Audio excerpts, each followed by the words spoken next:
Je l'ai dit en titre, démolition des constructions anarchiques à Kinshasa. La délégation gouvernementale conduite par les vice-premiers ministres mis en charge de l'intérieur et sécurité a inspecté la baie d'Engalima. Accompagnée des experts, la délégation a évalué les limites de la zone à démolir pour faire respecter les normes urbanistiques, protéger la population, réduire les risques des catastrophes, éviter des pertes en vies humaines et les dégâts matériels causés par les inondations dans la capitale.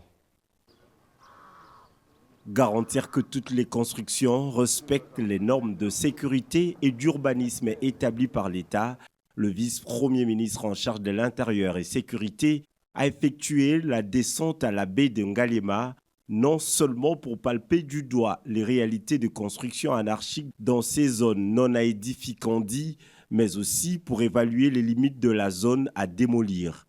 Après avoir été éclairé par des experts en la matière, sur place, le constat est désastreux.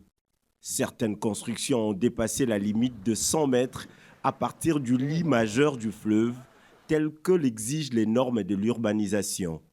Séance tenante, le patron de la sécurité nationale a instruit l'arrêt des travaux dans certains chantiers. C'est par souci et nécessité de protection de nos populations. Je crois que nous avons tous eu malheureusement l'occasion de vivre il y a quelques mois des inondations extrêmement graves et dangereuses qui ont endeuillé la ville de Kinshasa.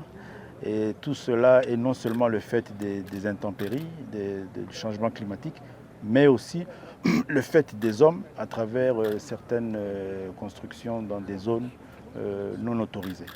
Et c'est comme ça que le gouvernement, l'État prend ses responsabilités à travers la ville de Kinshasa aussi pour essayer de réglementer, réguler, corriger toutes ces questions pour principalement protéger nos populations. Face à cette situation, les conséquences sont multiples, notamment le dysfonctionnement de la station de captage d'eau de la Régie des eaux qui alimente près des 2 millions de la population de la ville de Kinshasa, ainsi que les inondations, car la baie de Ngalema constitue l'exutoire de plusieurs rivières de la ville, comme les rivières Gombe et Makelele, pour ne citer que celle-là.